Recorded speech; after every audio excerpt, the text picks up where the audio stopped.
Have you ever wondered how humanity first came to believe that God is not, the concept of God is not, or God itself is not one among other things, but the only reality itself? This is not just religion. It is a story of the awakening of human consciousness. It is a journey from faith, or rather from fear to faith, from superstition to self-realization. When we are small, you ask some questions. When they say God created the world, you ask who created God? They'll say, shut up. It's a mystery. You shouldn't ask such questions. But today, I want us to go on a journey from the earliest man who trembled at the thunder to the enlightened mystic who whispers, all is God. Even the language we speak, most of us do not know that the language we speak evolved. We think that the language was just given. The Igbo language is given to us. The English language is given to us as we are just when God created human being. No. Everything evolves. So the faith, our belief, our philosophy, even our science, everything is evolving. It's a realization we need to know. And when we know it, becomes clearer to us. In these things, we're going to look at how man moved from first surprising fear to where we are today, saying that we just have one reality, which is God. The number one, let's look at the early stage when man saw many gods. In the early stage, man saw many gods. In the beginning, man saw himself as separate from nature. When he had thunder, then he thought that the spirit is angry. He saw lightning and thought that a God is speaking. He meets a hill or a mountain. He said, oh, there is God there. To make sense of the unknown, he gave names to invisible powers. The God of rain. He didn't know what rain is, but it says a God must be responsible for rain. The God of sun, the God of war. You can see the spirit, the deity of war and the achievement. The goddess of fertility, the God that makes a woman to be pregnant or a man to be fertile.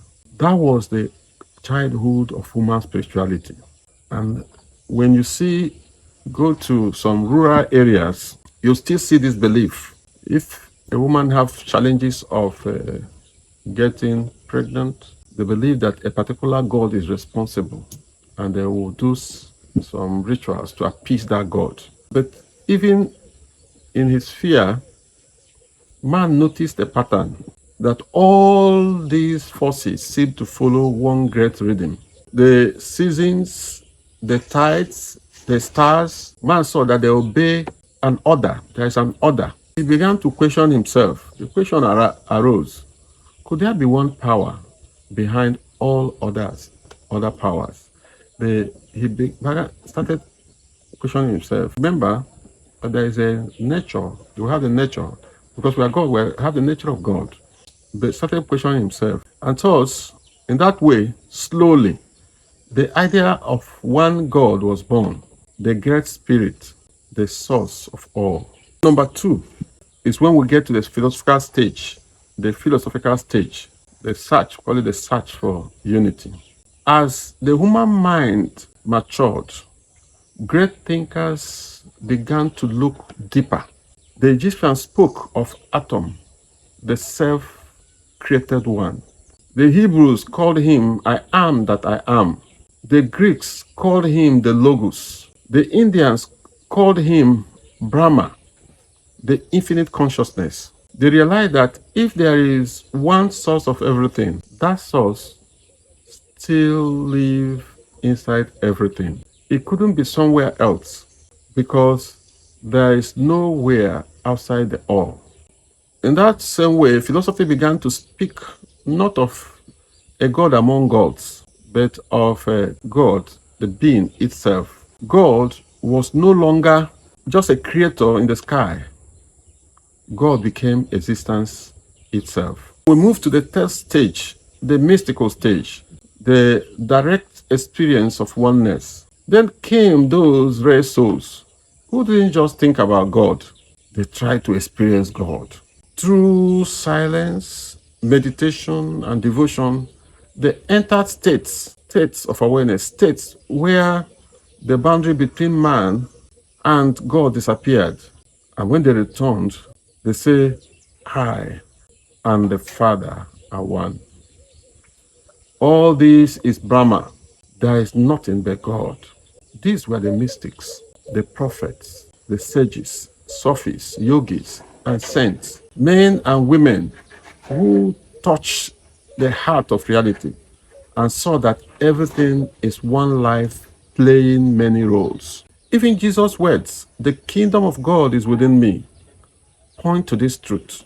So did the Buddha, who said, look within, thou art the Buddha. They all realized that the divine is not outside. The divine is the ground of your very being. The modern stage, we move to the modern stage, consciousness as reality. Man has been developing in his understanding of nature. In our time, science and psychology began catching up with mysticism. Quantum physics shows that matter is not solid, it is vibration. Energy is a mind stuff. Dr. Joe Dispenza teaches that thoughts and emotions shape physical reality. Thoughts and emotion affect physical reality. Then there are some that thoughts affect DNA. Emotions affect DNA. Neville Goddard called imagination the creative power of God in man. The ancient idea that all is mind found new confirmation. The more we explore, the more we discover that the universe is a mirror of consciousness.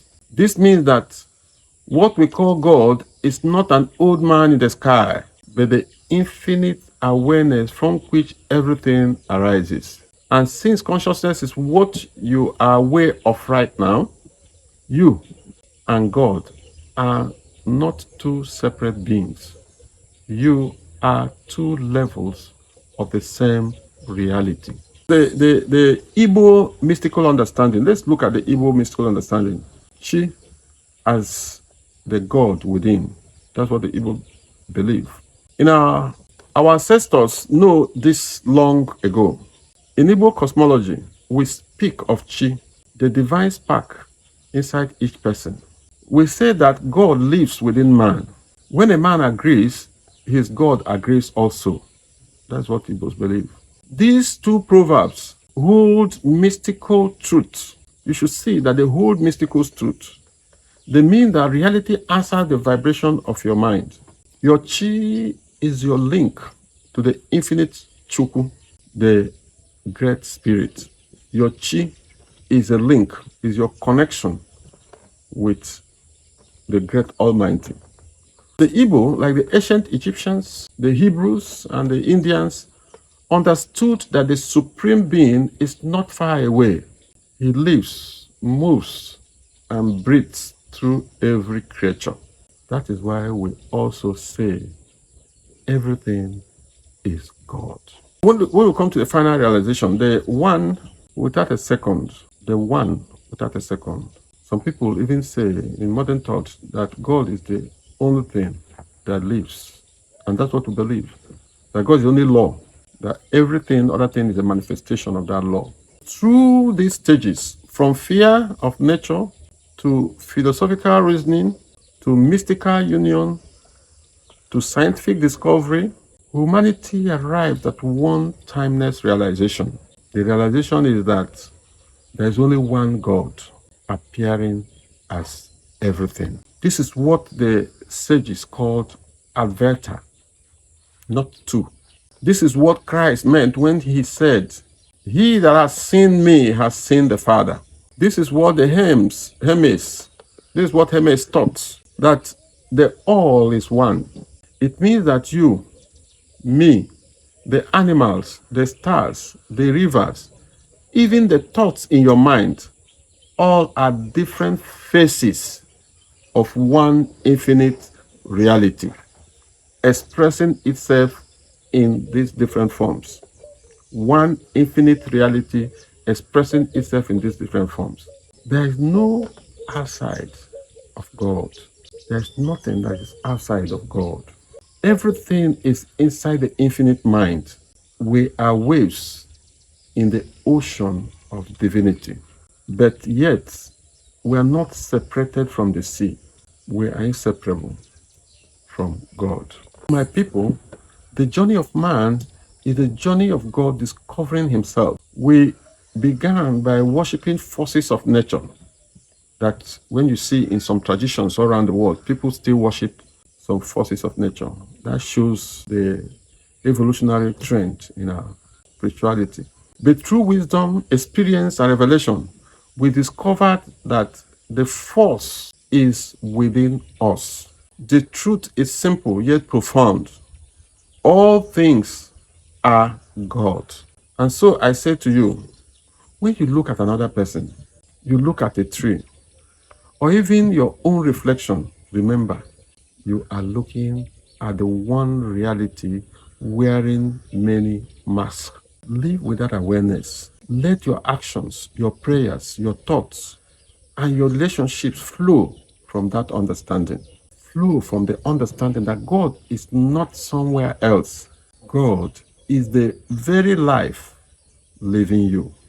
I am His Royal Highness Eze Pharmacist-Emeka Owona, in a tree of Amin. May your chi awaken you to its full glory, and may you walk in the royal consciousness that knows that there is only one reality, and that reality is God.